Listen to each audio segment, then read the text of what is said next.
Another brew day is here. You can see we're kind of doing it different. This will be a clone of Trillium Sleeper Street. Rain, let's get going.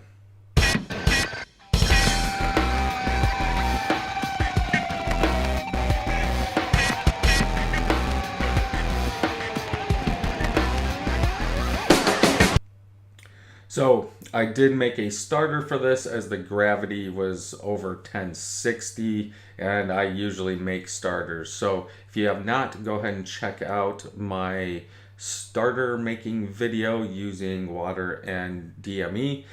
Most of the time what I do is 1 liter of water with 100 grams of DME. Now as you saw in that was bigger. My goal was to make leave a little bit in there and then populate that as it is WLP007, but we'll get into that a little bit later. So I do have notes in front of me, so I will be looking down. But for the grain bill on this, I have to say this total recipe is the most expensive one that I have purchased or made. In the end, $53 for this. A lot of hops are in this, but we will go over that here in a little bit. So, grain bill, 11 pounds of US 2-row, 1.8 ounces or 1.8 pounds of pale wheat malt. Now, for the wheat malt, I could not find pale wheat malt, so I substituted with white wheat malt. White wheat malt is used in my raspberry ale, so I thought the SRM was close enough, so that's what I used in this brew day. This recipe does come from Brew Your Own. It was on their website, and I was like, well, that sounds good. Let's see if this actually works. I think it's too many hops, but let's finish this grain bill. So 12 ounces of carapils, then 4 ounces of crystal 15. And that is the main grain bill. Then at near the end of the boil, we are going to put in 12 ounces of dextrose. Now, I had to use priming sugar because Bell's does not carry dextrose, and I used 15 ounces. In the end, it is home brewing, so who cares? But do you guys use these bags? Bell's has these bags. Obviously, they're simple bags, but I'm telling you what, to get the end of the grains out of there, they get stuck all the time. Wish there was a way that you could not have so many creases in the bottom of the bag, but we'll deal with it. And as you see, I do have problems in this getting the final grains out of the bag, spilling them all over the place. Or what I do most of the time is when I get the grains, I just go over by a little bit just to make sure I'm covered, because I hate dealing with the end of these bags. I don't know if your local homebrew has bags like this, but the bottoms are almost impossible to get everything out. One weird thing on this one, and I don't know why, I need to look into it, is on the shaft of the crusher. I was having a hard time, the drill was, I should say, staying on the shaft. Now, obviously, I'm guessing on almost all crushers, they have a little flat spot for the chuck, and I do use it, and I'm not sure why this thing kept slipping. As you can see, it's vibrating back and forth, and usually it doesn't do that. So I don't know if it was having an off day or I wasn't looking at something right, but yeah, I did have a problem with that. Here we are, we're finishing up the grains. I need to buy another 50-pound bag of 2-row.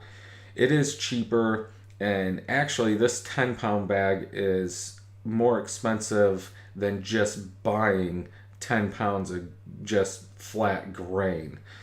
And I do understand it, but I think the US 2-row at Bell's is $1 a pound if you get them out of the bin. Then a 10-pound bag is like $13. But I didn't want to sit there and weigh all that. But I should really buy another bag. Usually I buy a 50-pound bag at Bell's every year. But I haven't done that, and I'm not sure why. I should just do it and get it over with.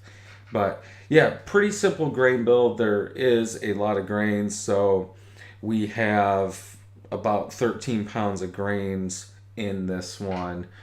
So it is kind of up there, but not really. The most expensive part of this is all the hops. In this, there's a total of 11 ounces of hops. I think it's overkill. I could be wrong. I want to make this with less after we have the tasting and everything, just to see how much difference or what the difference is if we didn't dry hop with so much. So getting on to the mash in, you can see I'm letting the water come through the bottom. Beersmith called for 4.84 gallons of water for the mash in. I used 4. I've been trying to make it more like oatmeal like, and I felt that going to 5 gallons was a little too much. I did not do a calculation of my water to grain ratio. I moved it to 4, which in turn is going to push about a gallon into the mash out, which I'm okay with. To me, it really doesn't matter. But what we're going to do on this one, this calls for a 150 mash in for 1 hour. So we will try and get it close. I was actually a tiny bit over. And as you can see in this picture or this video clip, it is a little thicker. I think it's perfect right now as it is. That's what I was going for. I did have to use some ice cubes, as I think I started at 152. So I did overshoot. It's been hot out. Even though you saw it raining, it was muggy. So going through the pump, it didn't lose as much heat as I thought it was. But again, this is home brewing. Adjust it as you go. We could have mashed in at 152. Probably wouldn't have saw a big difference at all.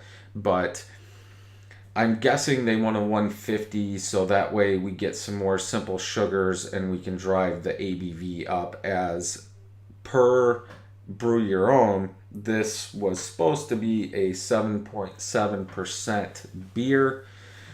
I don't know if you guys have brewed it yet, but as you'll see at the end, we were a little bit higher. And plus the extra dextrose priming sugar is going to help us bring that ABV up. So after an hour, we are finished with the mash in. I do like to take a temperature just to make sure that I'm holding at the correct temperature. These mash tuns are well insulated, and I do hold whatever the temperature is. There's been a couple times where I have been a little bit higher, but for the most part, it hits what it says it is before I put the lid on. So we're going to go into the dry hop schedule. But first, here's the first runnings.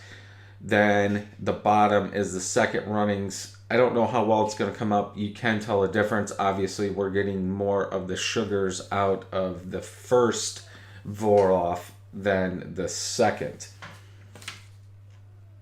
First runnings did come out to 22 bricks. Second runnings were 1035.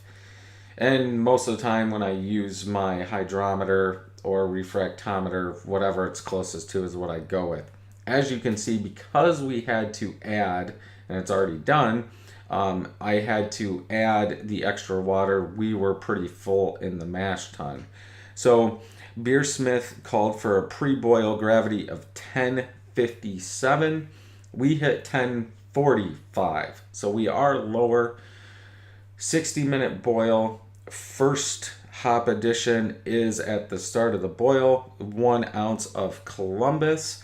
Then at 10 minutes left in the boil, we're going to put another ounce of Columbus, and we're going to start adding our dextrose priming sugar. Whatever kind of sugar you guys want to use is fine with me.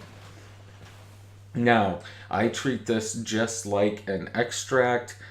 If you're going to have the heat on, you better be stirring. You do not want those sugars or malts to land on the bottom and scorch on the bottom of the pot.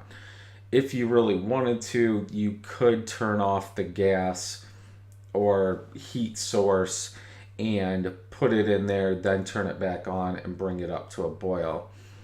I feel with priming sugar, dextrose, it's very light, and as long as you're putting it in and stirring, you shouldn't have a problem. Now, 1 out of 10, 1 out of 20 batches, you might burn some of it, but stir, I usually try and put it in over the stirring utensil, so that way it does stay on top more. And obviously, dextrose priming sugar is kind of like a dry malt. It does, because of the steam coming up, it will like solidify on the top where it's cut. I did have a little bit of an issue with that, but again, the recipe calls for 12. They were 5-ounce bags, so I put in 3 of them. So I wasn't really that worried. So yeah, after you add the 3 bags, we are going to do a hop stand. The recipe called for a hop stand for 30 minutes at 180. So after we add all this, we're going to finish the boil. We have 10 minutes left, and then we are going to let it cool down to 180. How I did it is I stirred it a little bit, put the lid on, came back 5 minutes later, checked my temperature, and then stirred it, put the lid back on it. Are you worried about contamination? I would say no. It's still hot enough where it's going to kill most of anything that tries to get into it. But just to be safe, that's what I did. So as I said, as you guys are watching this, we'll kind of go over all the hops. So like I said, at 60 minutes, you're using 1 ounce of Columbus, 1 ounce of Columbus at 10 minutes. Then our steep whirlpool is 2.5 ounces. So right there's 4.5 ounces before we get it into the carboy. And, excuse me, I need a drink.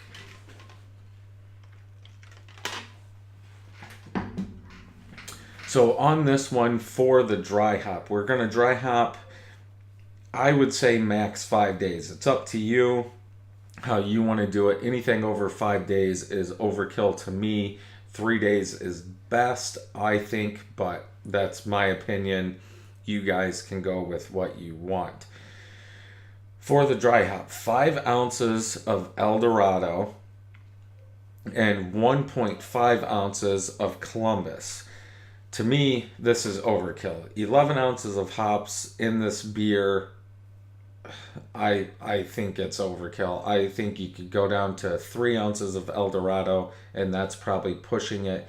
But again, since this was my first time brewing it, and I wanted you guys to see the real thing, then the tasting, I went exactly with what it called for. So that's totally up to you if you guys back off or use exactly what it said. Sorry, I'm just looking, and for some reason the audio isn't showing that it's coming through. Okay, we're good. So I do want to brew this again if it does turn out well, and back off on the dry hop part. I have had a couple people say that's too much. are you going to get all those flavors, or what's the difference between 3 ounces and 5 ounces? Is it, to me, it's going to be more almost, hop like, and not like a earthy hop, instead of the actual flavors that you should be getting out of the hops. So post boil gravity did come out to 1070, and that's what Beersmith wanted, so the extra priming sugar did help us in that. And that's about it. We will go over some more information in the tasting of this. As you can see, I am doing this different. I'm still trying to work on a new way to record the videos and record me in them. So this is just a test.